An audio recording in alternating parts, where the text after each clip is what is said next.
Hey guys, so today we have a few different beauty launches that I want to talk about, and they're influencer beauty launches that have gone kind of wrong, way more so than the other, but I just think both are kind of one of those brands that, did we need this or is this just a money grab? That's kind of like today's video. And we're talking about Earle's Real Actives skincare line, and then we're talking about the Lipstick Lesbians Leaked Labs weird like sample, overpriced like labs sample makeup brand, and their god awful responses to that. So I have a few links. I think maybe some videos have been deleted, but I'm going to try and just like give you the rundown of both of these brands and why I think maybe influencer brands, well, the influencer brands are like the new celebrity makeup brands where it's like, did we need this? Did anyone ask for this? Is this bringing anything new to the market? It also reminds me of like Michaela Negro's POV Beauty, where it's just like, did we ask for this? Did anyone? Well, I mean, I guess if they're performing well and it makes them money, then someone's clearly asking for it. Now, I am on this new journey with you guys of telling you my lip combo at the beginning of every video, and I'm trying to remember, so I've been leaving it out for you, and I think I'm getting quicker and quicker at this now. So I tinted with, it's this brand called Lash Babe. I saw it on TikTok, and you can get like a bundle of all three shades. That's what I did, but this is the one. They don't have names, which I'm like, okay, right, that's annoying. It's the one that's got like the red, like the dark pink on it, rather than the yellow or the light pinks, is this one. And that's what I do my freckles with. So I used the freckles. It's like the sun side is the freckle side, and then the kissed side is the lip side. That's what I used, like kind of all over. And then obviously still used the long-lasting lip marker from Kiko in the shade 109. Then I used the Makeup Forever Artist Color Pencil Extreme in Endless Cacao, and then I topped it all off with the Tarte Maracuja Juicy Lip Plump in my favorite shade of, I'm not going to be able to show you guys the shade because the sticker came off. No. I'm desperate to tell you guys about this shade because it's so good. Right, I'm not going to leave you guys without, because this is my favorite shade. This is my favorite shade. It's like a proper Barbie 2000s light pink. It's gorgeous. Okay, I think this is the shade Cherry Blossom. It's either Cherry Blossom or White Peach. It's one of those like super light pink shades, but they put this like dinky little sticker on it that just comes off. But it had a sticker when I was still using it. That's so annoying. I think it's the shade Cherry Blossom. I'm gonna be honest with you guys, that's kind of ringing a bell. It's either Cherry Blossom or White Peach. I just think Cherry Blossom is more of a cool tone pink, whereas White Peach is more peachy pink.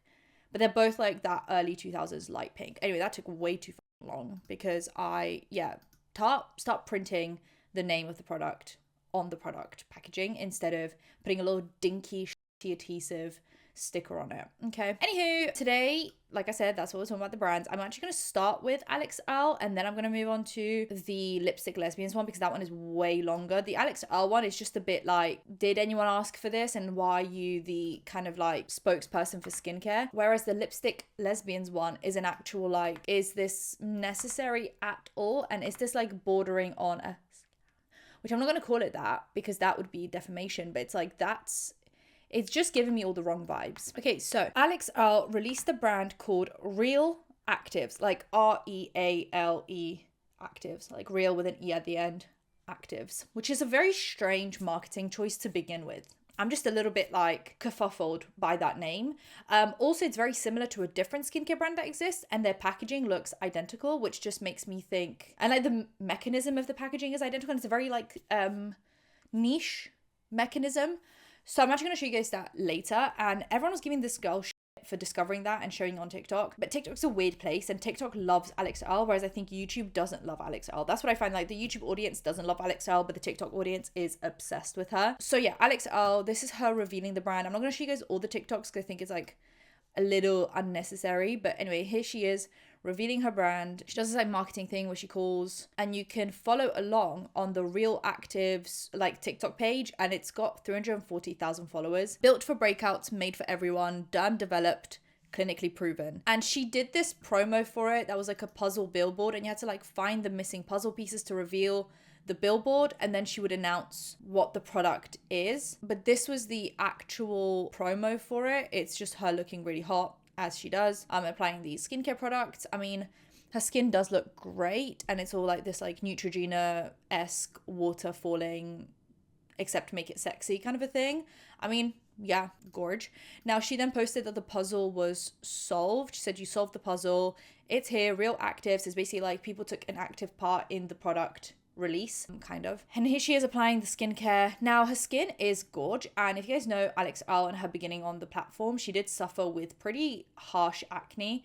Harsh, is that like pretty like strong acne problems that she then had to go on Accutane for, which I'm going to talk about in a minute. So she did obviously her Tonight Show promo. She's been doing the PR run of all runs. I've seen her on all the mainstream shows. I've seen her giving proper like PR answers. She's very well PR trained. But yeah, she is on the Fallon Tonight Show talking about everything but mainly the skincare.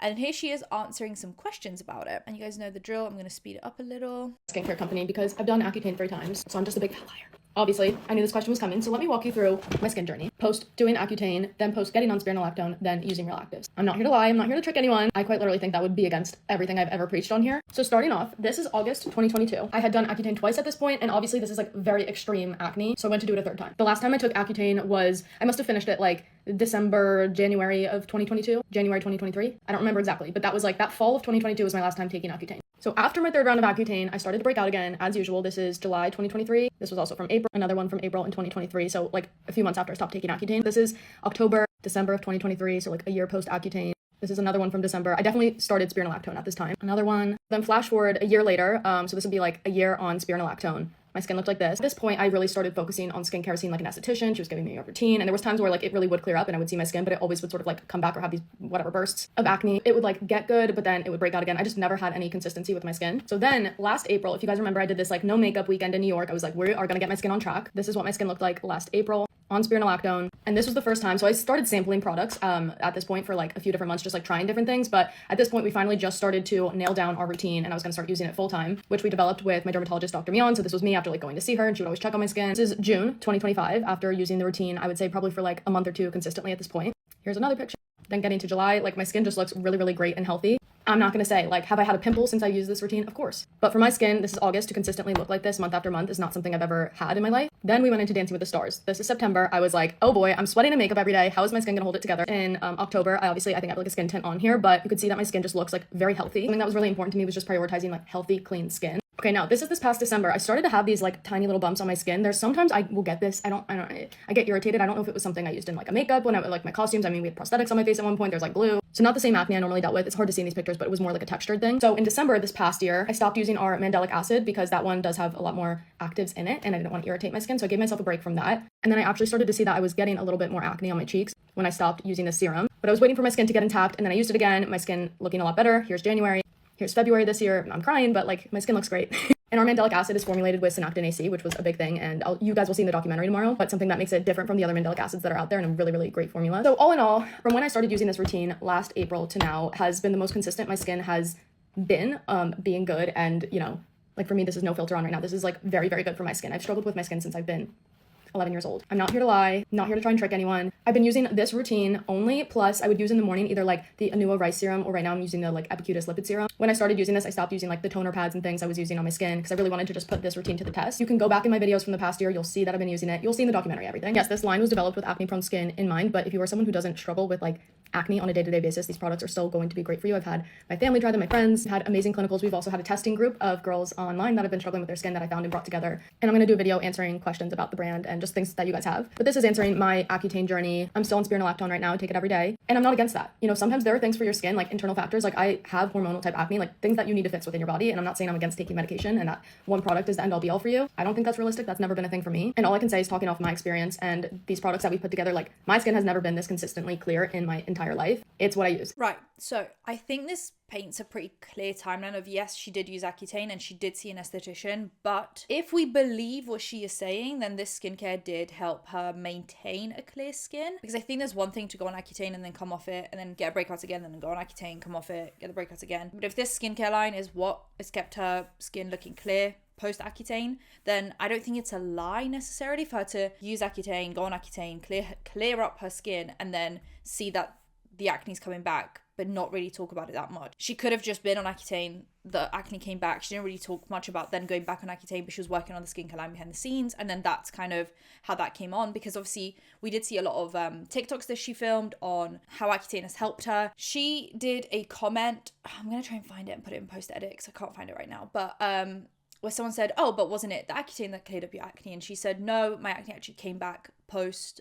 Accutane. But then here's a TikTok that she filmed in 2023, August-ish, talking about it. Let's talk about Accutane. This was my skin a year ago today, and this is my skin now. I have been on Accutane 3 times now. I tried every prescription, every skincare product, and the only thing I could get to clear my skin was Accutane. The most common question is, what are the side effects of Accutane? The side effects are obviously going to vary from person to person, but for me personally, they weren't too bad. Super, super dry lips. Like, you were going to have to put Aquaphor on all the time. My hair has also thinned out while I've been on Accutane. You're sensitive to the sun, but honestly for me it was manageable as long as I put like sunscreen on and stayed out like not for too long. This past time I went on Accutane, I think I got a little emotional at one point. You get your blood taken every month just because it is a really strong drug and they want to make sure like all your levels are good. For me, every time I've started Accutane, my skin gets a little bit worse at first, and then in like a month or 2 it starts to clear up. Every time I've hit the 3-month mark, I've seen such a huge difference. Accutane might not be for everybody, but this is just my experience with it. It can be a super tough process and it's really annoying, but honestly for me, it was the only thing that like has cleared my skin fully. Another question I get a lot is drinking while on Accutane. This you're gonna have to use your own judgment for. Every time I've been on it, I've been in college, so obviously I'm gonna go out with my friends. I'm having a few drinks. My doctor said that was okay as long as I got my blood done every month and everything checked out. I did notice though that I would get drunk quicker and sometimes I would even get nauseous. So I try to take it slow, listen to my body. Your doctor might give you different advice and that's okay. So why have I been on Accutane 3 times? The first time I was on it, I was like 4 or 5 months in and my skin was completely cleared. So I didn't think that I had to finish it and I was like, I kind of want to just get off of it. When in reality, I should have just waited the whole like 6 or 7 months and finished it through. So it came back. The second time I did it the full time. I was good, and then I got a boob job and I went off my birth control, and I think that like completely messed up my hormonal imbalance. My testosterone levels were super high, so that's when I went on a 3rd time. Sharing these photos of my skin is not easy, but the amount of support I've gotten from you guys means the world. Acne is normal. So the way she portrayed it in that original video was that she would do a round of Accutane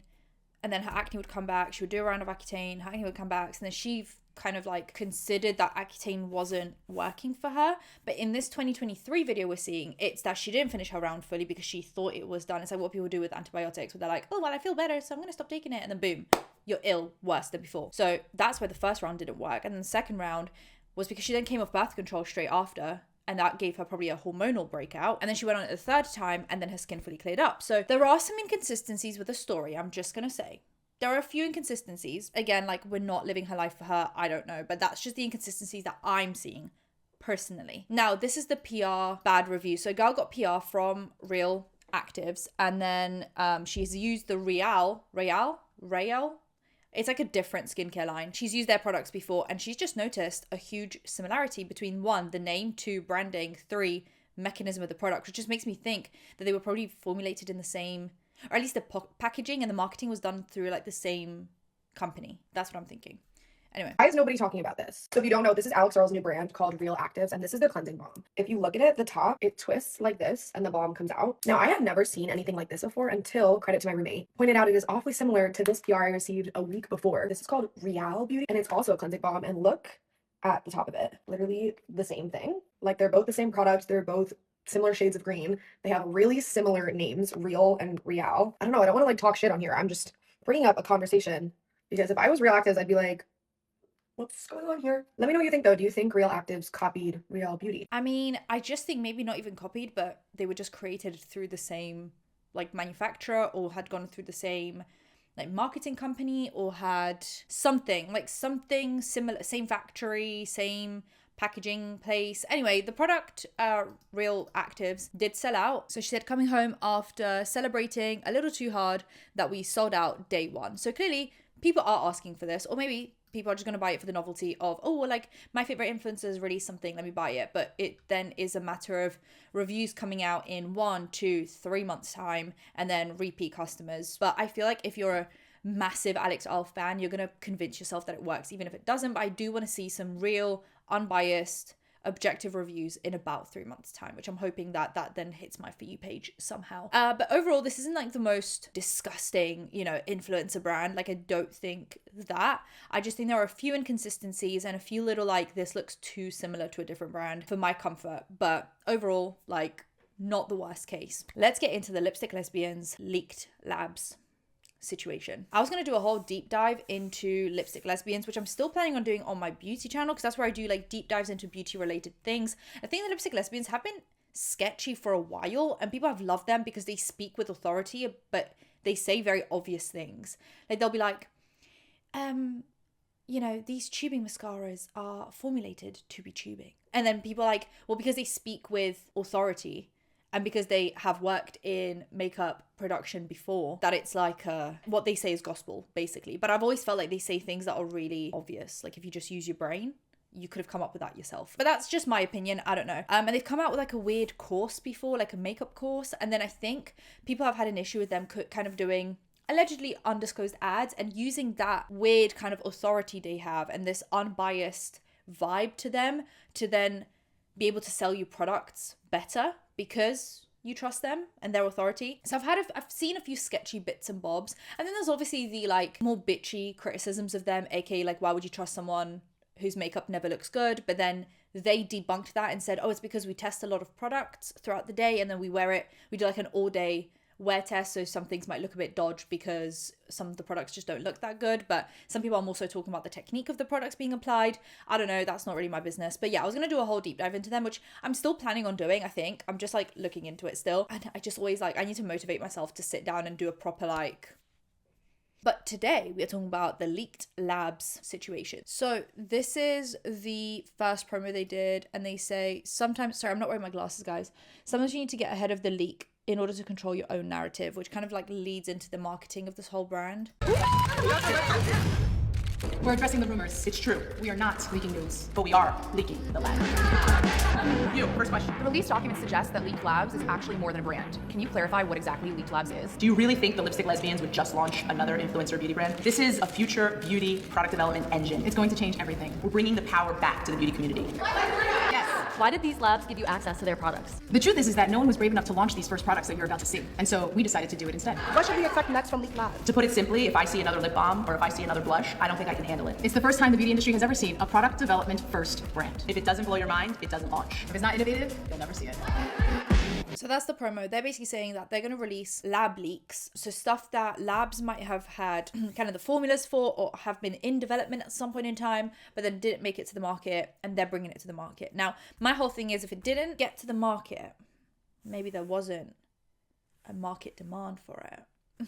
I'm just saying. Anyway, this was the second promo. Why haven't you launched anything yet? Because the beauty industry is broken. When you hear an influencer say, go back to the lab, well, brands don't have labs. Not all of them. As someone who's not in the beauty industry, I had no idea that brands actually, for the most part, don't have their own labs and that they shop products that are presented to them by manufacturers. Not getting a product that is as innovative as what the suppliers and the manufacturers are creating. Multi-dimensional. Oh, wow. You're getting something safer, more commercially friendly. We did a whole entire year of Christina getting exposed to the industry best trade shows, and she met all these products for the first time. Got to see all of these innovations that would never launch. And I said to her, what happens to all of these products that never launch? It's like a bi-phase eyeshadow. Exactly. And then she's like, well, they go in kind of like this graveyard. I said, so consumers will never get the ability to touch them or see how cool they are? And then she said, no, they won't. Before becoming an accidental beauty influencer with my wife Alexis, who is a brilliant product developer and beauty lover, I also got my PhD in education technology. So for years, I studied how people best learn on digital technologies. And I translated everything I knew and I applied it to my wife. And who knew that in this world, it's really called marketing. The Lipstick Lesbians done a video on this. The Lipstick Lesbians. The Lipstick Lesbians.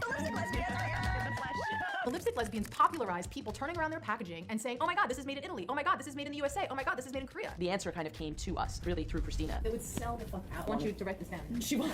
Serious. So I'm like, Alexis, I think I have a great idea. She was screaming, actually. We should launch all of the products that we see at the trade shows that brands are too scared to launch. I said, nobody's gonna go for that. This isn't how the beauty industry works. That's like the opposite of how things work. Never before has a brand existed that is leaking innovation from all the labs in the world and bringing it to you for your feedback to then decide whether or not it gets to stay in permanent collection. Beauty Queens, we're on our way to go see a cosmetic manufacturer. We're about to pitch them our concept. Left Makeup in Paris 1 year ago. Makeup in Paris closes out the season. So this show was the culmination of all of Christina's experiences. She saw thousands of formulas. She said, what's gonna happen to all of them? I said, these people that work at these manufacturers, they've been working on these innovations sometimes 2-3 years. And then nobody launches them. They sit in a drawer. But I wanna take that guesswork away for the brands and for the manufacturers, because I want you to tell us through evaluation what should be launched permanently in the market. We would like to forge supplier partnerships. We are ready to build this engine. High speed, fast innovation. This is crazy. Like we could call it like unreleased. And then I thought about it. No. I'm doing whatever I have to do. Trust me. It needed to be disruptive. And I needed to have $50. This is not a dramaless process. It's gonna get more intense. It's gonna get harder. We need bigger label capabilities. Hold on, I'm gonna cry. Okay, so this essentially filmed like a documentary, but like a very messy documentary of a natural disaster of sorts, which, yeah, disaster, yeah, natural, no. So yeah, they kind of claim that this whole thing is because the beauty industry is broken, no one wants to release stuff, it takes ages for stuff to hit the market, and that's why a lot of products don't end up getting released because it just takes too long and the process is broken. And then you can kind of see a hint of what they will be producing when they're cutting up the product right here. So that kind of is a hint of what's coming up and like what they'll be releasing. Anyway, they also claim that they never set out to be influencers, and they use influencers as if it's like a bad word. Like, oh, we never set out to be well, that's what you are, babe. That's what you are. So this is actually an influencer brand. Like, it actually is. And I hate this kind of, again, I'm not the biggest influencer fan, mainly TikTok influencers, okay? But what you are is an influencer. And what you're releasing is an influencer brand. So you're not like suddenly above influencer brands because you say you're not an influencer. And you're not also above influencer brands because you speak with authority and say things that are blatantly obvious. That's why I think like their videos never tickled me. It never gave me this like, ooh, like something I've never heard before. They'll be like, if you look at the ingredients of this foundation, it has silicones in it. It's like, yeah, just look at the ingredients of the foundation. I feel like we've talked about this on YouTube for years. Or like, they'll talk about how things are set up in the shop. Like, they're set up here, so you look at these products first. And you know what I mean? Like, it's just stuff that's very like, yeah, duh. But like, how does this actually contribute to my life in any way? Maybe that's just how I felt. Maybe I'm just being a hater though. Like, you guys let me know if you ever felt like watching their content made you feel like you were really learning something revolutionary. Like, was it interesting little tidbits of information? Sure. But I feel like the way people portrayed it is as if like they are the wall breakdowners of the makeup industry. And it's like, this wall was very thin. This wall was actually see-through. Like, I don't think they were breaking down any walls. But yeah, anywho. So it says, we never set out to be influencers. We started as industry insiders. You're an influencer. Like, you're basically the equivalent of like a beauty commentary channel. You're like talking about the marketing of makeup products and like the scandals and is this product actually as bad as people are making it out to be? Like, you're basically just like a YouTube beauty reviewer from the 2016s, you know, like, is this product actually deserving of the hate that it's getting? And like, you talk about the ingredients and you talk about the marketing and like, you're basically a beauty commentary channel. Like, I'm just saying, this is not as revolutionary as we need it out to be. The only difference is that they both have some experience working in the beauty industry on the back end, but like also a lot of people have. Mainly in the past, I think when beauty YouTube channels were first starting out, a lot of the people were either like ex-makeup artists or had worked in makeup brands before, and then it kind of started being like a thing where anyone could become an influencer in the like makeup sphere. But at the beginning, I feel like it was very people from the industry posting videos. So again, this is not revolutionary at all. Maybe it's revolutionary for TikTok though. But as someone who grew up watching YouTube and that was my makeup to go, like I still to this day will watch makeup YouTube videos rather than makeup TikTok videos. To me, that's not revolutionary. It's just what it is. Who loved product enough to ask hard questions? Why are the boldest formulas delayed? Why are the most innovative formulas shelved? Why does retail caution override creative risk? Over time, we realized we weren't just reviewing the industry, we were studying it. Leaked labs is the natural result of that study. It's what happens when you stop observing the system and start building your own. This isn't about launching another brand. It's about redesigning how beauty reaches people. It's time we leak the labs directly to you. Now, I want to say before we get into the rest of this video, people get paid for testing upcoming products. So like if you see on a website somewhere and it says like 98% of people say that this product made their skin look really smooth, like for a primer or something, and then it'll be like a little asterisk next to it, and then you go and see in the description what it says, and it'll be like, as decided by basically 300 people that we gave this product to try for a month, and then 98% of them said, yeah, this made my skin look smoother, and that's how they base that percentage on. So usually people get paid for that work. Like people do that as like a either a main gig or a side gig. Like they'll be sent products and then you get paid for basically using it for 30 days because it could technically like break you out or not, you know, function well, mainly with skincare as well. But yeah, then you use that product for the amount of time that they make you try it out for, and then you tell them if it did the claims that it was claiming. So that's like market research that brands pay for, and they pay quite a lot of money for that. You're, if you bought this, paying to do the job that in the past people were being paid to do, because their whole brand is about like, they'll leak the lab samples, you buy them, you review the samples basically through like word of mouth. Like they'll do like email surveys and stuff, and you tell them if you liked the product and if it did what it claimed to do, and then they might keep it on as a full-time product, or they'll just scrap it and then move on to the next lab leak. So you're basically paying quite a lot of money for testing a sample when literally 5 years ago, or even 2 weeks ago, from I know, Rimmel or L'Oreal, you would get paid to do that because it's a lab leak. Like it's a lab product. It's not a full product. It doesn't have full packaging, marketing, nothing. No one has tested it properly, as in like, people obviously test it, but not like, you don't know if this product's actually any good.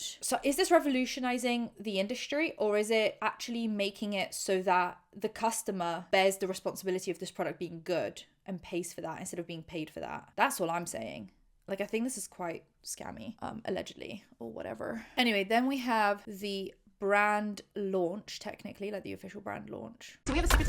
It's time we launch a brand, but this time, something new. We are leaking the lab innovation from the best-in-class manufacturers around the world, and you get to be a part of it. Leap Labs is a speed to market pipeline of innovation. Beauty you've never met before. I'm actually kind of over this like weird mockumentary situ. Let me move on to them actually showing the product. Like, I think you're over it and I'm over it. We're both over it. Let's just move on. This is the first product they have released. This is the first leaked lab. I'll never forget the day I saw this. My mind was blown. It's still blown. That's why we need to launch it. This is Flexi, the world's first flexible powder. This is crazy. Oh, I love these. Just be careful, these are like precious. Okay, I love it. I didn't know that. This is powder. That's crazy. This is Flexi. I can't believe this is makeup. This is sickening. The first time I saw Flexi, I thought, holy shit. It's giving, I can't really compare this to anything that's on the market because to be honest, nothing flexible exists like this. I cried when we were walking down the lab to go see the production of Flexi the first time. This is like a really big moment because this product, 3 years it's been sitting, waiting for someone that's going to be bold and brave to bring it to market. And that's us. I'm going to cry. Oh my god, are you kidding me? No, it's really emotional. I was crying because it was real. Do I look like I was crying? Yes. It's huge. It's going to change the way beauty products come to market. You guys Andrea! Now I show you how we can produce Flexi. We can cut in a shape you want. I asked the chemist that made Flexi what the inspiration was, and she walked me right into like a small pilot batching area. I like this little production room. And she showed me the sheets and she said, lasagna. Is it pasta or is it makeup? This is the first ever of its kind. This is the first time that the supplier had actually scaled up Flexi. It's one thing to make lasagna for your family and it's another to make it for a restaurant full of people. What did you feel the first time that you saw this come out of the oven and it was flexible like this? I feel wow. Yeah. It's like a big... Right, so you guys get it. It's a flexible powder. So it's a kind of like a powder liquid combo. I guess you could say it's almost like a cream to powder in a way. So that's the product. Now, they say that you cannot buy this product anywhere else. And they claim that as a good thing. I sometimes don't think that's a good thing because there might be a reason why you can't buy it anywhere else. Sometimes innovation isn't actually innovation. It's just releasing a product that for a reason wasn't released. That we're going to look at today does not exist. You cannot buy it on the market. You're getting kind of a sneak peek as to what the brand's product development team gets to see. That's what today is all about. Yeah. Getting a little sample taste. There's not a bad formula in this. Okay, I'm not going to show you guys the whole thing. I just meant like the first bit is her saying that you can't get these products anywhere else. We then have a bit more promo where obviously they're showing kind of like the launch of it all. This is episode 4. They're doing this in like this episodic, like almost like a documentary essentially. That's why there's so much content to get through, but I'm not going to go through all of it for your sake and for my sake. So they were getting a lot of like feedback for this, and they at first I feel like this whole thing was going quite well for them. Happening tomorrow. We're launching. Been a magical week. I feel like there's a choir inside my body singing. Like you've arrived. You finally believed in yourself. Aww. What do you think of the public perception so far? I'm just so happy people understand. This is what I've always wanted to do, and I didn't know how to do it. Thank you, beauty queens. Are you crying? She always gets emotional, y'all. In Ubers. Hold on. Oh no. Don't ruin your makeup. I know everyone who's followed us believed in me the way Christina did. Are you sure you're not a Pisces? Right, so obviously quite emotional, and I hate to dog on someone who's obviously quite emotional about this thing, but we have to like talk about the fact that people are spending their hard-earned money on this, and that's when things start getting non-emotional for me. It's more just like objectively, what is this? But so far the reception has been quite good, obviously from their own fans. And then they talk about how like brands don't dare to release this stuff in this video, which again is just such a it's like maybe there's a reason why brands don't dare. Brands have like whole marketing teams behind them, a lot of money. They kind of know what's going to work and what's not going to work. Don't dare. We have to dare to change the way to do makeup.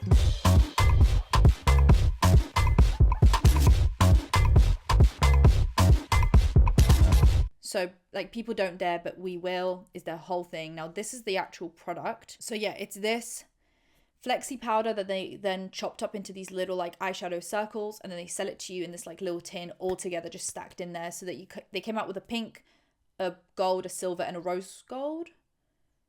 Yeah, like a copper, gold, silver, pink, which isn't very revolutionary, but I get that those like shades will cover all bases for people. A few of these videos would come up on my For You page and clearly other people's. I think this was one of them. This is the world's first flexible powder. It's Amplify Flexi Powder by Leaf Labs. I'm gonna show you the ways that I like to play. You can use it dry, you can use it wet. It's so adaptable. When it gets wet, it will re-dry back to its original form. You can use water, you can use micellar water, you can use setting spray. I'm gonna show you what it looks like to spray in wet. One single spray. As this liquefies, it looks like liquid metal. And when I lay this down on my eyes, I want you to see how this is gonna start to look icy. The more wet you make the product, the more liquefied chrome and metallic it's gonna be. And even when you layer Flexi, it doesn't feel or look heavy on the eyes. You can mold it to your finger and you can apply it directly on skin. When it dries down, it's more of a sheer, soft application, more of a watercolor veil. When you take a brush to it, it gets even more serious. This exact finish, the fact that you can wet it, it can go back to its original form, and you can use it dry, and you can amplify by making it more and more wet, it makes it extremely malleable and versatile. Crazy. Have you ever heard eyeshadow make this sound? What do you think, beauty queens? Do you want flexible powder to come to the market for Real? For those of you that bought... Right.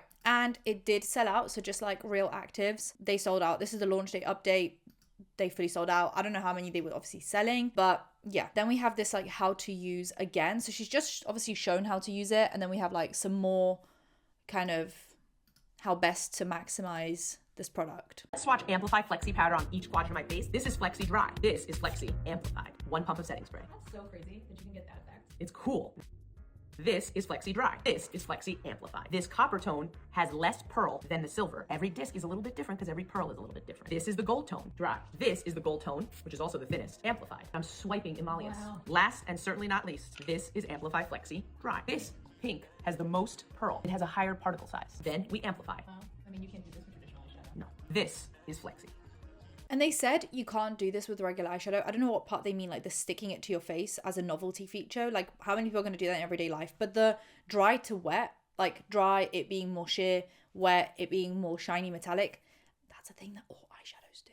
Like we used to do that on YouTube in 2016. We did it with eyeshadow, we did it with highlight, we did it with all sorts. Oh, you can use this dry or you can use this wet. Wet your brush with your setting spray. Like, did we not do this on YouTube? I'm so confused about how this is revolutionary, other than the fact that you can just slap it on your face and it will stick there. As if that's a thing that anyone's going to use in everyday life.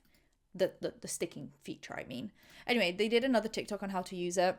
Amplify Flexi powder. So what are the different ways you can use it? My favorite way to absolutely use them is actually to wet them. I love to use a setting spray. Some of my favorites include the new Morphe and Classic Scandinavia. I like to drench it inside my tin. Sometimes if I'm feeling freaky, I'll use a plate. You can use your fingers. You can use a brush. The minute you wet this product, it goes from being a dehydrated powder to gel. It's going to deposit more color for you than it would if it's not activated. Here's the magic. It's going to go back to feeling and looking like a dehydrated powder. If you're like me, you like to get a little messy, use your fingers. If you don't like to get messy, you could just use a brush. Right. Okay, we get it. Now, they talk about sanitizing because a lot of people said, how do you sanitize this product and will it hold on to and harbor bacteria? So would makeup artists essentially not be able to use this like super revolutionary product? They talk about that for a minute because at this point they had started to address hate and controversy essentially. So from this point onwards, it's kind of like every TikTok they film is kind of them low-key having to address people's concerns. We have to call Julio right now, the cosmetic chemist bestie. There's a lot of questions right now about sanitization with the Flexi powder. But I'm in the middle of...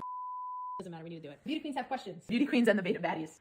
There he is. Julio, it's a chemist emergency. Remember these little babies? Everyone's freaking out that they're not hygienic. You know we did the testing, but I think we want to hear from a cosmetic chemist. This is built with a preservative system so that it protects you if you swipe it on your face and then stick it back in the canister, just like if you were to swatch an eyeshadow at home with your finger and then use it with a brush later. Correct. There's a few methods. The USP method that we use in the US, it's a 28-day test. They basically add microorganisms to see if things will recover. If it doesn't recover based on the allowed limits, then you pass. Technically, yours is anhydrous. Which is waterless. Think about anhydrous formulas. At times, they don't even test. What's the crazy part? What if that thing is in your bathroom? And it gets condensation. But in this case, because the factory that we worked with knew that this was going to be activated with water, they tested it. Even if you're waterless and you're going to be in contact with water, you got to test. You're shooting yourself in the foot. So should anybody freak out about putting Flexi on their face and then putting it back in the tin and reusing it? They should not freak out. You're solid. I got my sample, by the way. Woo! It's fire. This feels so... And most people weren't concerned about necessarily putting it on their face and then, because we use foundation sticks, we use eyeshadow sticks, that's all fine. But I think people are having an issue with having a product have a certain formula, you then wet the whole product and then leave it to dry. Does then adding this formula with different preservatives in it to this formula with different preservatives in it, will that disrupt this formula and cause it to harbor bacteria that wasn't originally going to be there? So like the actual skin situ is one thing, because with eyeshadow products, when we used to wet eyeshadows, we'd like put it on a brush, wet the brush, and then apply it. That's a whole different thing. And eyeshadows are dry, so they technically don't harbor bacteria on their own. It's like you've got a moist product and another moist product, and you're moistening them together and then letting them dry. Is that a concern? They didn't kind of address that. Anyway, they then went to Korea to plan like more products. This is them in Korea, like in like a sample like warehouse thing, it's like a department store but for samples in Korea. And as this is all happening, as they're in Korea, they're getting like a bunch of hate on the internet. Like my For You page was just all about this.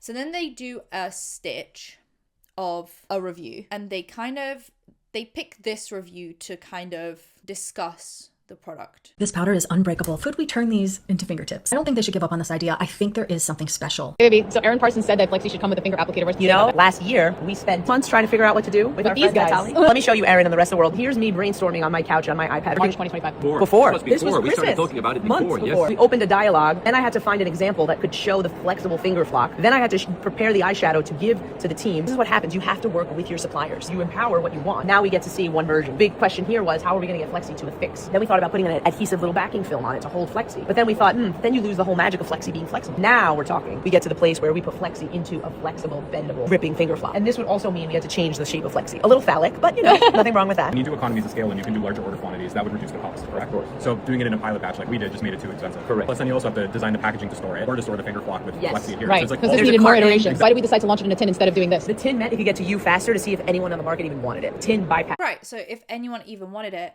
that's what brands pay to see. Like, market research is brands sending it out in a tin to a bunch of paid, like, fake customers for them to even decide if this is a product that the market needs. And then they bring it back to the lab, to the marketing team, and then they decide, oh, well, how do we tweak this? They take the advice of the people that they paid. Oh, well, this needs, oh, you know, like, would it not be nice if it had this little packaging? And then that's when the brand works on it further. Then they pay again to do market research, send it out again. They get, you know, opinions back that they paid for, and then the product either goes out or it doesn't. With this, you guys are literally paying to do the market research for a brand. They did do another addressing controversy, like a big one, and then they also did an apology, but I'm going to get into that later. Right, I'm not going to get into all the TikToks, but for example, there is a TikToker called Britt Clark, and she's done a bunch of content about this, including the fact that in the end she got a refund, and a lot of people are getting refunds for this product. And she talked about how they're selling allegedly data to other companies about what the surveys and stuff that you guys are filling out, that data is then being used to sell to other brands, allegedly though. Like, I don't know how much of that is actually confirmed. But yeah, Britt Clark, if you want to see, I'm not going to just like watch a bunch of her TikToks with you, because at that point you might as well just go and watch her TikToks. But she tried the product, she talked about the product a lot, she got a bunch of their like responses, like Leak Labs and the Lipstick Lesbians would comment on her videos, and then she ended up getting a refund in the end. But her issue was that they claimed that this is for market research and development, but they didn't send out the survey until days later.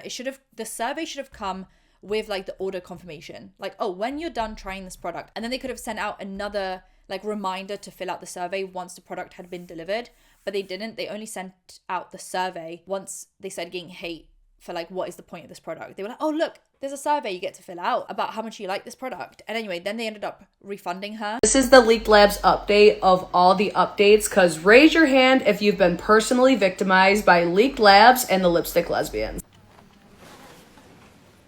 Good, because I'm going to show you how you're going to get your money back. Now, I want to preface this by saying this is only happening because Leak Labs and the Lipstick Lesbians have chosen to continuously ignore their consumers. Between their failure to communicate that there are inconsistencies within their brand, their insanely manipulative marketing, their removal of the State of the Union, and also their failure to address the removal of the State of the Union. Now, I want you to pay attention, because according to their website, everything is final sale, but like with most things, including feedback, there is always an exception to the rule. I'm writing this email to inquire about a refund for my order. Insert order number. I purchased this product based off your promotion, marketing, and advertising. In your initial marketing, we were paying for lab samples and purchasing innovative product. It was later disclosed after purchasing we were paying for an experience to be a part of the world's largest focus group that is being documented, which contradicts your website. Unfortunately, how your brand chose to market, it has led to significant confusion and concern for your consumers and safety of our data. Over time, consumers have learned your brand's terms of service, overall structure, and marketing is extremely concerning and, quite frankly, predatory. Please consider this request for not only myself, but any concerned customers you may have. I understand this is a new brand and concept. However, I hope going forward how you choose to future market your concepts, innovations, and overall brand display on social media are significantly improved. Thank you, my name, and then later on I did receive this email as an immediate reply. In this auto response, it stated that they would get back to me within 48 hours hours after they were back from the weekend because they are only available Monday through Friday from 9 to 5. Those emails were from Saturday the 28th, and today is Tuesday, March 31st. And then this was the response that we received today. Hi, Brittany. Thank you for taking the time to write and share this feedback. We're really sorry to hear that this was your experience and that the messaging and overall concept felt unclear or disappointing after your purchase. That was never how we want anyone to feel. Leak Labs is built around releasing fully manufactured, safety-tested products early in their innovation cycle, and part of the concept is that community feedback helps shapes what happens next. That said, we understand that this model and the way it was communicated may have not aligned with your expectations, and we truly appreciate you taking the time to explain why. We've gone ahead and processed a refund for your order. You should see that reflected on your original payment method within a few business days. Right.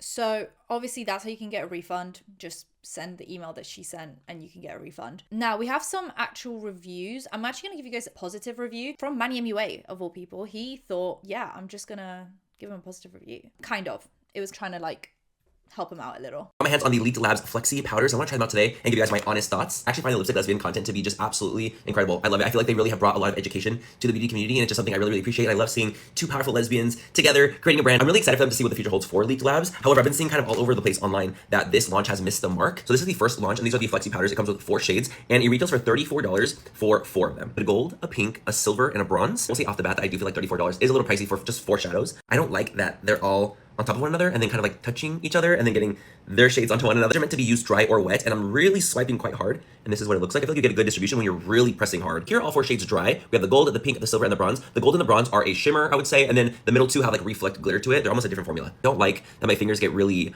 messy with this kind of product. I like the pink one the most. So I'm gonna swipe this shade on and see what it's giving. See, I think it gives like a nice reflect. It's kind of rough on my eyes, to be honest. The effect is beautiful for the pink one. I think the pink one looks great. I'm gonna try wetting the brush. Let's try it with the wet brush. It looks better dry. What the hell? I'm about 3 layers in right now, and I think that the dry side is looking way better. I do think that we got it to a really pretty place, but I do have some thoughts. Transparently, I do think these are a bit of a gimmick. I don't find them to be that good. Honestly, not that good. But I do feel like a lot of amazing products started out as gimmicks and innovations, so I really like where they're going with the direction of the brand. I just think the idea of Leaked Labs and coming out with innovations and cool products, I think that's a really, really cool idea, and I really hope that they just keep going and coming out with more things. Also, I do not think that they deserve the shit they've been getting about this launch. You can criticize a launch and say, like, you know what, that product's not for me, and explain why, but you don't have to be a bitch about it. You don't have to talk about the way they talk, the fact that they're lesbians, the way that they look, anything like that. I don't understand. I don't know where you've seen that, because me personally, I've never seen it.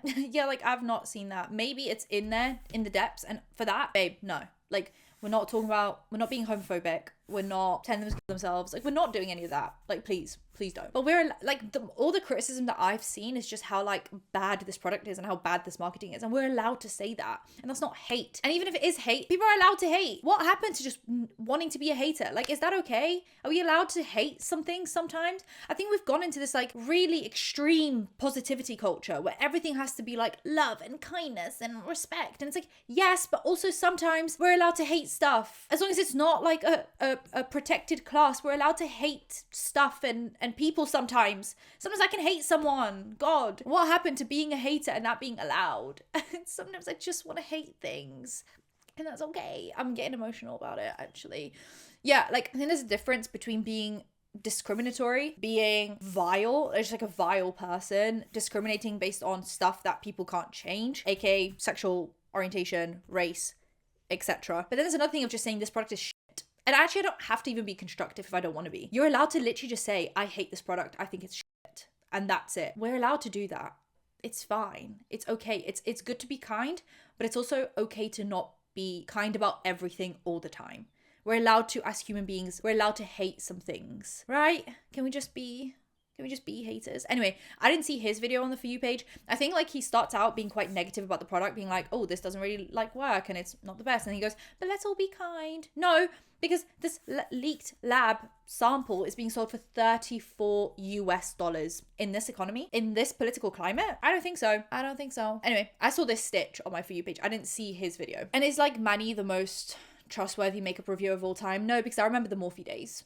I'm still back there mentally. People's obsession is with bringing them down. They do not deserve the criticism that they're getting at all. I wasn't going to respond to this video, but I just can't help myself considering I'm one of the people that have been posting probably the most consistently. And this is Britt Clark, so the girl that just talked about getting the refund, and that's how I found this page. But that's why I'm saying, like, if you want to watch more of her content about this, you can, but I won't be like just showing you guys all the content because I think that's not necessary. Brand. Not to mention his video will likely have a massive reach considering he has an audience of 2 million people. I understand that the lipstick lesbians are probably your friends and you want to be supportive and you really don't want to say anything bad. That's totally fair. And while I do agree that people should not be addressing their looks, their sexual preferences, even though the brand owners decided to insert that in their brand, how they do their makeup, all that shit is so irrelevant. Maybe our For You pages are just significantly different, but a vast majority of the criticism that I see with Leak Lab, I don't mean nothing, but it's pretty fucking valid and they can thank themselves for that. If you want to actually learn more about everything that's actually going on, I have a dedicated playlist, but it really started with how they were promoting to not sanitize the product. Then we had the infamous State of the Union, which has now been deleted. This was the pivotal moment right here because this was what contradicted what they initially sold to us. When the lipstick lesbians announced this brand, there was no mention of other brands being involved in this process. There was no mention that Leak Labs will be selling our data to other brands for their profit. Then when the consumers are asking questions about what is being done with our data and we're not getting responses until we post videos, we're then met with nothing but word salad and there's no denial that they're going to be selling our data. And we have the topic of this is a pay to experience type thing, and then there's also PR that includes more than what we got and then also add-ons after our feedback. Then there was the feedback debacle, which initially it was we had to email them with our feedback, and then it was they were paying attention to comments and social media. And there's the topic of lab samples. First they were lab samples, then they were finished product. Little confusing over here. They also must have forgot that we could also see the things that they're engaging with on social media. And now we're left at the point where now the brand is just silent. So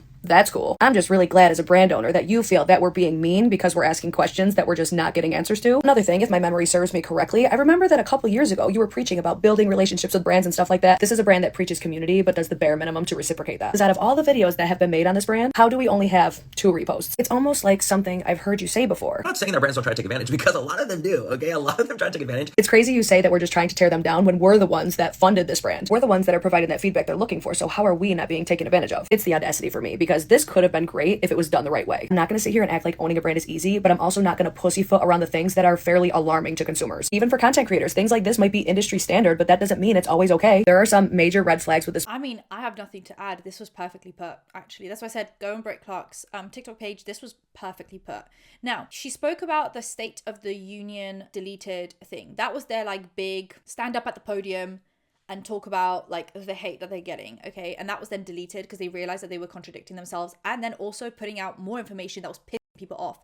But Britt Clark talked about the video, so I think she puts like some of the TikTok in there. Honestly, from the brand's perspective, probably smart considering it included some things that weren't necessarily disclosed initially. And now that it's been deleted, as a consumer, it can't help but feel like this was initially left out purposely because you wanted to utilize our data to be selling these products to later collaborate with other brands. And I could confidently say this considering the response that I initially got, which we covered in previous videos. But as if I was not side-eyeing this brand hard enough, I cannot wait to see how they rebuttal from this one. Unfortunately, at this point, I feel like either which way, whether they left the video up or took it down, they could not win either way. The only thing I feel that they can do is come on camera and apologize and address it, but I honestly don't know if that's going to be enough to gain the trust from their consumers again. Or if they're really trying to pull back. Right, I think she also posts some of it here. Yeah. See the State of the Union last night because I think we got some stuff to talk about. I feel like a lot of us have been looking at this entire launch completely wrong because I think they finally said the quiet part out loud. Remember when I said it just feels like we're a part of one big social experiment? Well, that's because I have a feeling Leaked Labs is not actually a makeup brand. It's almost like it's a middleman between a manufacturer and makeup brand. So a lab, if you will, but I feel like we're looking at this as a makeup brand and I don't think necessarily that we're going to see products actually launch from them because when I hear something like this, you're paying to participate in beauty's largest public focus group that's being documented. Followed by this. This is an invitation to all brands out there that aren't sure about an innovation. If they so choose, maybe they can link it with our lab. Remember that chemist I was telling you about? She said something in her video that has just stuck with me and I'm like, wow, that would just make so much sense. What's being done with the data that's being collected? Is it being used solely for the purpose of Leaked Labs deciding what products are going to be in their final lineup?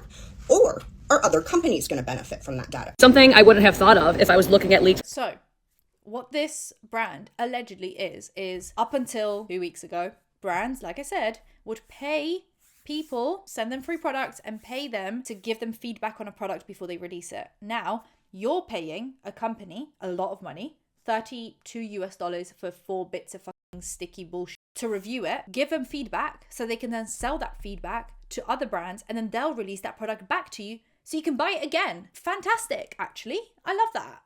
I love it. It's great. As a makeup brand, as what I feel that it was portrayed because we were supposed to be building these product launches together. Maybe I'm the only one that thought that. I bought in for the experience, so regardless, I don't care. But I am curious, if this is actually what's happening, does that also change your guys' These types of testings already exist, except normally the brands pay for those types of testings. I look at it this way, regardless, brands are always basing their products off of customer feedback anyway, so it's really nothing new. It's just simply conducted a different way, and it probably saves the brand a shit ton of money, and it's a lot less risky. So now when a brand is looking at the Flexi powder and they ask why they would want it to flex, Leaked Labs can already come through with all their data. I mean, realistically, it could be a good thing, could be a bad thing. What do you guys think? Now we can just look at some reviews. There are way more negative than positive. I think I found one positive review apart from that Manny one, which wasn't positive. He actually didn't like the product. at all. And then he still decided to be like, oh, the hate is not necessary. But, you know, we can at least just take a little gander. I might eat that later. I'm not gonna...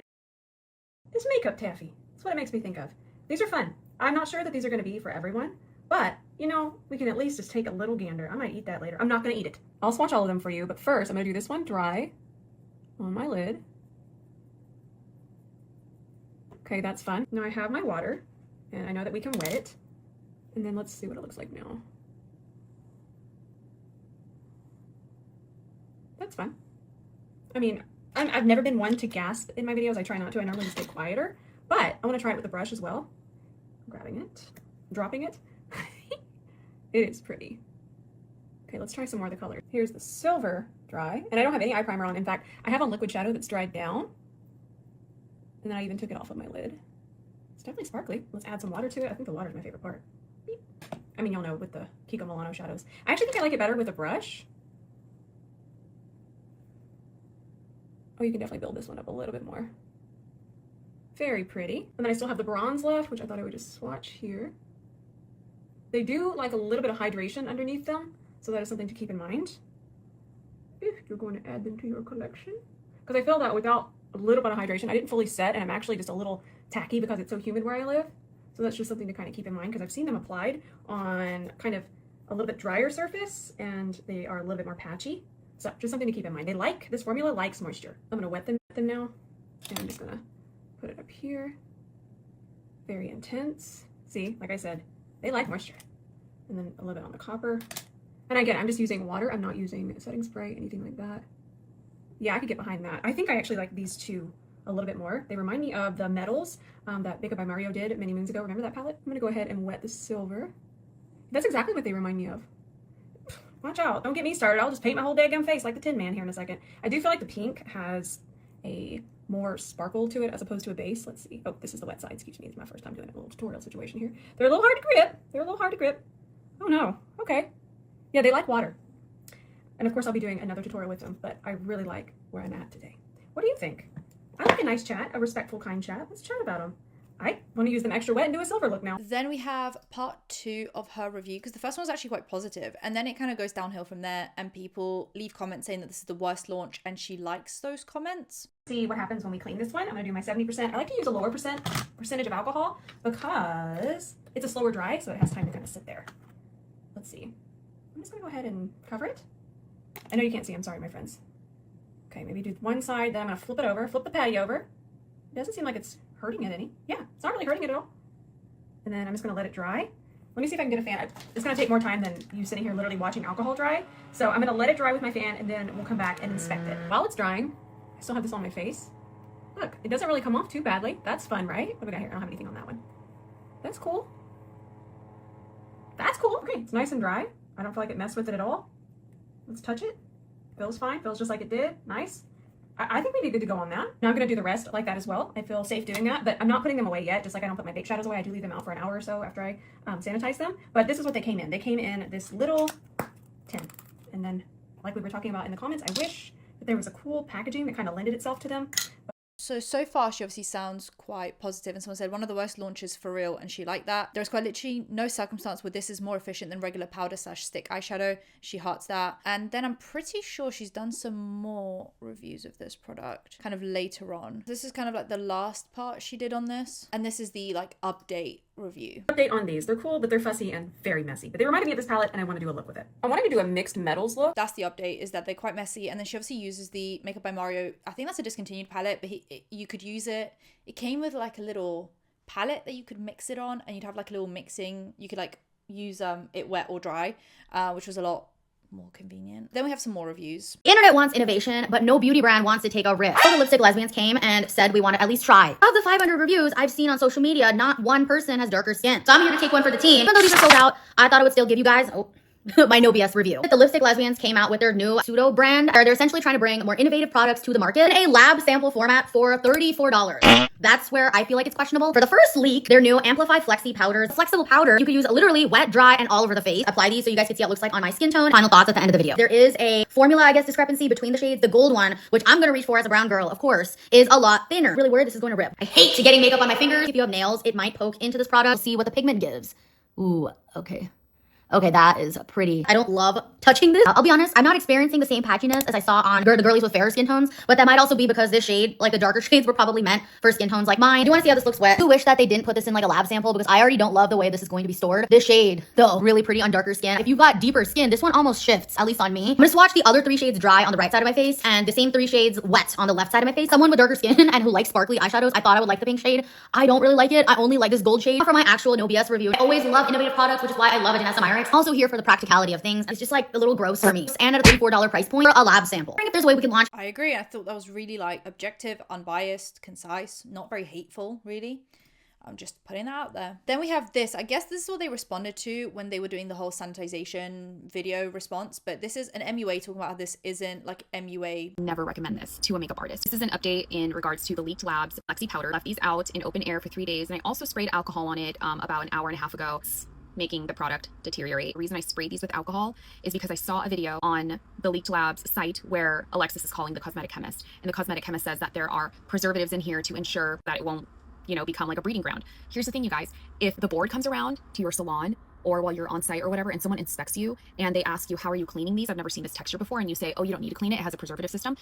They're going to laugh in your face and you're going to get fined, or you will get docked and you will have to get re-inspected. While I'm sure the cosmetic chemist has done their testing and everything, or as the California Board of Cosmetology goes, I don't think this would pass. The only way that product would work for a makeup artist is if you cut the sliver that you're going to use on your client, but then you have to throw away whatever is left of that sliver. So, not very MUA approved. We have a 2-parter here. And these are makeup reviews that I see on my For You page a lot. So, they're like pretty objective in that sense. Flexi Dry. This is Flexi Amplified. 1 pump of setting spray. That's so pretty. I got it. Let's try it out. So this is Leaked Labs' first release. This is the Amplify Flexi Powder. Let's try these out. I'm going to be doing exactly what they say to do. So I'm going to try it dry on the eyes, and then we'll take a palette with some Scandinavia setting spray, and we'll wet it, and we'll see what it looks like wet. So it comes in this tin. Here is the product in here. You're going to get 4 of these little discs. It's got a bronze, you got a silver, you've got a rose gold, and already there is some of the silver on the rose gold, so I don't like these all being packaged together. Hopefully you can see it. I'll give you guys a close-up. And then there's also a true gold, and as you can see here, they're flexy. That's the whole point of this product. Now, as far as sanitation goes, I don't really see these being sanitary at all because I'm having to touch these with my fingers.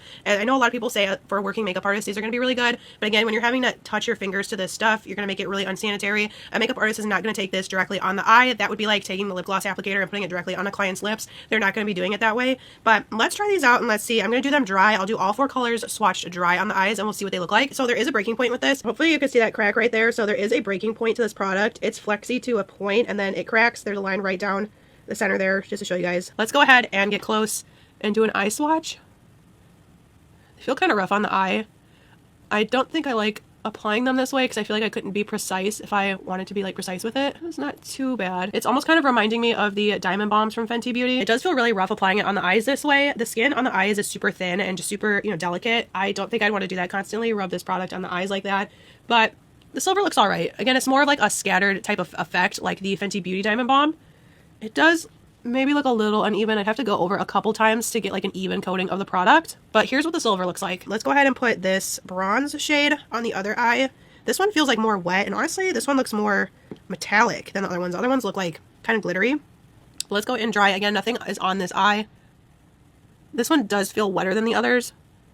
Also, I'm not really liking the pigmentation on this one, to be honest with you. I'm really having to press down on my eyelid. Again, I feel like this product like isn't being precise. I know a lot of people said that this would be good for like mobility issues and stuff, and while I can't like speak on that because you know I'm not part of that demographic, I do find these like really, I don't know, hard. Right, this review is about 10 minutes long, which is very in-depth, and I love that. But let's just get to the final opinions now that we've seen her swatch this. So I don't know, I'm not really a fan of these. I don't know, I just feel like they're I do feel like this is very gimmicky, to be honest with you. But to also speak on breaking and cracking, this rose gold one cracked, but then also when this was wet, I wanted to lift this off the board to like see if I could put it somewhere else, and it did rip in half. I think it's because it's super soft and gentle right now because it is wet on both sides. It went and ripped right down the middle, as you can see here, and that was just by me trying to pick it off the plate. But just to do one more test, let's put them on the face as well, because they were using them as like highlighters and stuff like that. So let's go ahead and see, because I do have foundation and stuff. I want to see if it's going to pick up on the foundation. I don't have any powder or anything like that. I do have powder right here, but nothing on the cheeks at all. It's all cream. So let's see if this is going to pick this up. This is the bronze shade. It's going to be a little dark, but let's just see.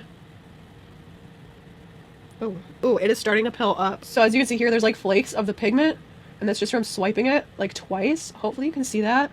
You can also see on the disc as well that it started to pick up some of my foundation. So I am not a fan of what's going on there. Let's go in with the silver, I guess, and let's see what this one's about. Again, this is like, I'm pressing hard. As you can see my skin tugging. And they're pretty rough too. I mean, it's all right.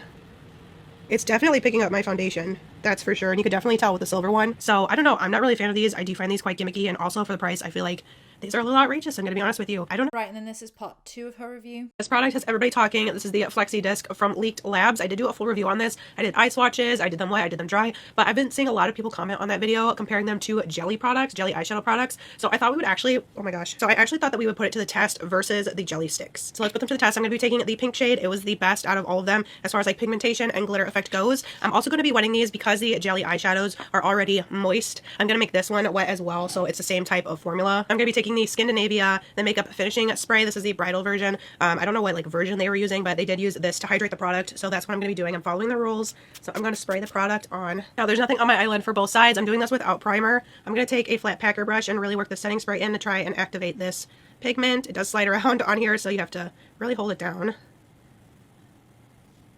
And now with the pigment on, I'm just going to apply this to the eye. So here is what the Flexi disc looks like. This is the best shade out of all of them. So this is what it looks like. I tried to do a really nice even coating. Now let's try it with some jelly eyeshadow sticks. These are from About Face. These came out a couple months ago. They're called the Cooling Chromes Eyeshadow and Face Highlighter Stick. These are so gorgeous. I'm going to go in with the pink shade. It's going to be called Doll Parts. And as you can see here, let me just roll this up. It is a jelly formula, and I'll put it up close. It's jelly. I'm going to go in with just a stick because with this type of product, I don't need a brush to apply it. I'm just going to go right in on the eyes. I'm going to use my finger just to blend this out a little bit, the edges. Okay, so here's the About Face Cooling Chrome versus the Flexi disc. So with the Flexi disc, it's kind of... I mean, the About Face looks better. So, and it's like easy to use, less gimmicky. You don't need a whole separate like palette. You don't need a setting spray. It just is the finished product, which is what happens when you pay for market research and people tell you feedback that you have paid for, valuable feedback, and then you release a product that's actually good. So then she does a third part. I'm not going to watch, you know, all these videos in full, but this is her like final opinion on this product. Let's compare the Flexi powders from Leaked Labs to the Cooling Chrome eyeshadow sticks from About Face. So we already have a bunch of color matches. We have a pink, a gold, a silver, and a bronze available in the About Face Cooling Chrome eyeshadow sticks. So let's go ahead and put these wet ones to the test against the jelly sticks. So just to show you guys again, this is going to be the pink Flexi powder from Leaked Labs. I'm going to apply a nice layer on top of my eye. And here we have the pink shade of the Flexi powder. And then we'll go in with the Cooling Chrome eyeshadow stick from About Face. You guys will really love this color. So here's the comparison. We have the About Face Cooling Chrome eyeshadow stick in the shade Doll Parts versus the pink Flexi powder from Leaked Labs. Next, I'm going to be taking the gold shade and applying it to the eye. And next is the gold shade and the About Face Cooling Chrome eyeshadow sticks. And here's a comparison between the gold Flexi powder and then the About Face Cooling Chrome eyeshadow stick in the shade Hypnotize. Next up is going to be the silver shade and the Flexi powder. I'm going to apply this to the eyes. And there's a silver shade of the Flexi powder. Now let's go in with the Cooling Chrome stick. And there's a comparison of the silver Flexi powder versus the silver About Face Cooling Chrome. It's in the shade Chasing Waterfalls. The About Face one definitely has more glitter, more pigmentation, super easy to work with versus the silver Flexi powder. I find this one is one of the worst. And last but not least, let's go in with the bronze shade. And there is the bronze shade in the Flexi powder. For me, this is going to be a very clear winner. We're going to go in with the bronze shade in the Cooling Chrome eyeshadow stick. And last but not least, we have the bronze shade of the Flexi powder and the bronze shade of the Cooling Chrome eyeshadow stick. This is going to be in the shade X Factor. This was the first one I ever bought. This one is my favorite. This one is such a wearable shade versus the Flexi powder, which is pulling really orange. So here are the comparisons. I definitely think that About Face takes the cake for this color. So that's 4 shades of the About Face Cooling Chrome eyeshadow sticks versus the Flexi powder from Leaked Labs. You guys really loved this formula when I showcased it in a previous comparison video of this. So I thought I would show you guys the other 3 colors. So right. So I mean, if anything, this finished About Face product is so much better, easier to use, less messy, maybe more affordable. Well, I think if you get one shade, it'll be more affordable. But then you're also getting like more product because it's a whole stick rather than this like dinky bit of, you know, flexy, whatever. But we did have one positive review that I found that I want to show you guys, just in case, you know, keep it biased. No, keep it unbiased. I just thought I'd, you know, throw it out there just for objectivity's sake. This is actually like the craziest thing I've ever seen. It's powder, but it's flexible. This is from Leaked Labs. It's their Flexi powder, and you get 4 shades in this little tin. This is just like insanely cool to me because it's never been done before. Like, this is sick. You can use the powder dry or wet. I think when it's wet, you get more pigment. I do want to swatch it while it's dry on my face because you can use this for so many different things, like highlight. Look at that as highlight. That is sick. You could probably use this on your lips too if you wanted like a shimmer lip. Come on. Okay, I think my favorite way to use this is on the lips. Look at this. And it doesn't have like that like crunchy feeling when you have like glitter on your lip, you know what I mean? It's super smooth and it's not going anywhere. Let's go in with this silver shade on the eyes. I definitely want to spray this one. I think I'm just going to use some Tower 28 facial spray. As long as it's wet, I think it doesn't really matter, right? Let's try with my finger first. Guys, what? This is so good. I feel like I've been seeing so many crazy reviews on this product, but like, I'm impressed. You guys also know I'm like a sucker for a good shimmer, and these are good shimmers. I don't know. I'm eating it up. This video I think annoys me because it's got that typical like influencer speak that bothers me to no end. But anyway, what are the comments saying? Someone said, this is the craziest thing you've ever seen. And it's someone just looking really bored. Natalie, I love you, girl, but what's this? I trusted you. $34 for this thin slice of a product. It's giving sample. Don't really see the point of this product. Me when I'm thirsty for a sponsorship. I'm sorry, I can read actually. I can read, I'm just not wearing my glasses, and so everything, like the words look a little bit similar, so like trying and thirsty looked the same to me for some reason. God, I love you, but what? For $34, I'd expect a whole palette. Yeah, you can literally get a whole eyeshadow palette from a pretty good brand that has been tested by paid customers. Anyway, that's the video. It's super long, but I just wanted to get all the makeup launches in one video and talk about it and show you guys all the reviews. And yeah, let me know what you guys think about Alix Earle's brand and the Leak Labs brand and anything else, and I'll see you guys in my next one. Bye guys.